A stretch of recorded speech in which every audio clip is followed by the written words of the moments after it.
through the mismanagement of uppers, we now have no grass, no fences and no income for perhaps 2 years. But we don't even have a certainty of a lease, so how can you plan anything?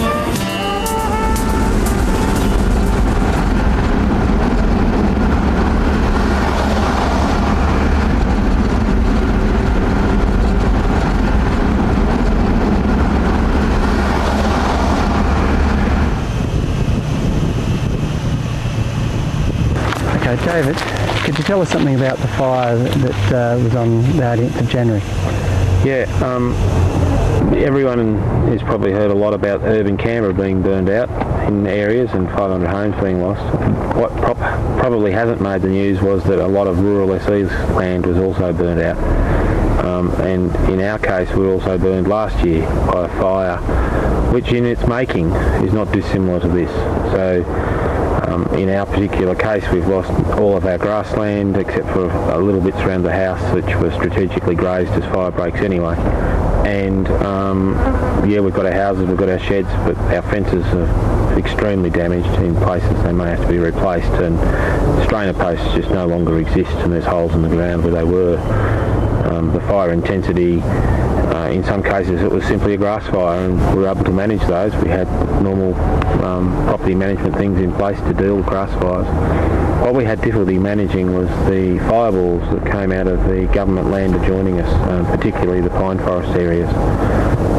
Some of those fireballs were so intense that they actually burned the fibrous material out of the top 2 inches of the soil, and they were hundreds of metres wide, and they travelled, in my case, over 700 metres to get near my house, and then the indications in the soil markings were it went another 450 metres till it started to go back to being a grass fire.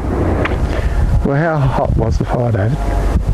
It was hot enough to distort padlocks. And that's brass padlocks? Yes, brass padlocks. One of our aluminium sprinklers stopped rotating, and while it still had water coming out of it, the aluminium sprinkler head started to bubble. So that's a fair indication of some fairly high temperatures. A lot of the wires in the fences, it might be still standing, but it's no longer tensionable. As soon as you try to tension it, it's gone soft. And certainly there's no galvanising left on a lot of the fences. So it's a very, very hot fire.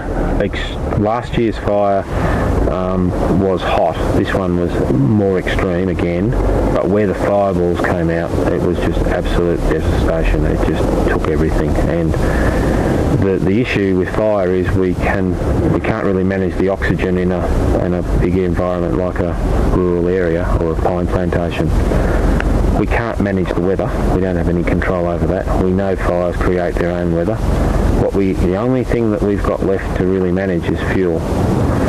Now, with my house, it was preparation, a ring main sprinkler system, strategic grazing, and things like that saved our actual infrastructure of that nature. What we found is that while our land had been managed well, the land adjoining us, owned by the government, is an entirely different matter.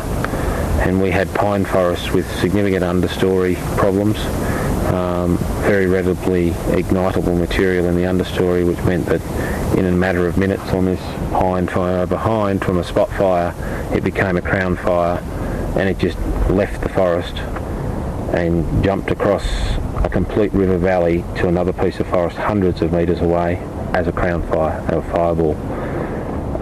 The river corridor here behind us was quite dense and considered quite important environmentally. Now there's nothing left. You couldn't have stood here and seen the water in the river before, let alone the bank on the other side. And as you can see, there's not much left. Did anyone learn the lesson from the fire last year that, to reduce the fire load so that this year's was much more manageable in those forested areas?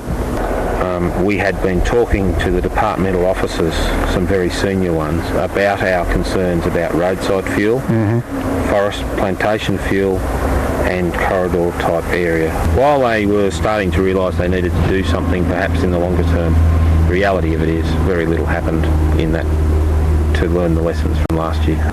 We know these fires were containable on rural lands.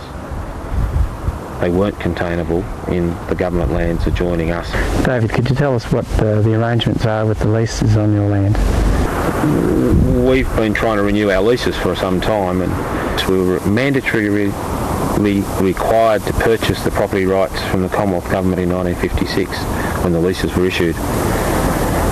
What's happened now is the community wants to erode that bundle of rights, but it doesn't want to pay.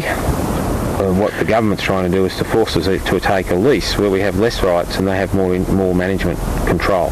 So it's made amendments through its parliamentary processes to legislation which has basically removed our right to renew. Because without certainty on our leases, how can we reinvest to build fences and soil structures and restock to continue the business when you've only got a 2-year lease or 2 and a bit years lease left to run? And indeed, we're appealing to the Chief Minister for a sensible outcome at the very moment, and we could face significant legal action. Ideally, if with anything you like to negotiate it out, without that certainty, we're probably better off to have the legal argument. Can you borrow money from the bank at this stage? Well, the banks wouldn't touch it in this circumstance. You've only got a lease for 2 years and on the face of the statute books, no ability to renew. So no one's going to lend you money. When we had someone examine our bundle of rights from a legal and evaluation point of view, they've actually come back and concluded, because we've got prescribed land use and we've got prescribed exit arrangements should the community want our bundle of rights, that the bundle of rights should have a value above freehold. But what we're finding is we're going to have to fight for that unless we can use the current circumstance to try to plead for some common sense by the Chief Minister directly. And what happens if that common sense doesn't come through? We're just going to be people who used to be farmers, and some lawyers will get rich on the way. Well, what's happened to your family through all this fire and leasing arrangements? Well, the leasing argument has introduced an uncertainty into our business, and my family's ability to plan its way forward. But the effects on my family of the uncertainty have been quite demoralising. It's been quite stressful for Mum and Dad and myself, and my wife calls it a millstone. Most kids in Australia have a nice Christmas holiday. My children have had devastation on 2 occasions. We were hoping the coronial inquiry would start to change some of those practices, and it's very disappointing that the first one wasn't finished before the second fire. And some lessons learned, particularly when we'd actually been talking directly to departmental officers, and some of those people were claiming to have had their management intact. But I think that what we can observe now is that they didn't, and that houses, properties, farms, and 4 people paid the price for that. It's offensive for someone in ACT government who runs a forest system to claim that the fuel loads in his forests were no different to the open grassland, when you can go onto our lease and see that the fire was contained, but there's no evidence of the fire being contained in any ACT forest land or corridor land. 5 months later, the ACT Chief Minister, John Stanhope, and his officers are openly antagonistic to the Coonan family and other members of the ACT Sustainable Rural Lands Group. This is simply because they've dared to speak out. While all of their businesses were damaged, some of the group's members also tragically lost their homes. The trauma for all of these farmers and their families is escalating as the pressure of uncertainty continues and the apparently punitive actions of the ACT government materialise. Reports such as this one is exactly the purpose of Bush Vision, to ensure the minority rural people also have a voice and can try to address the discrimination and victimisation of bush people. I'm sure we haven't heard the last on these issues.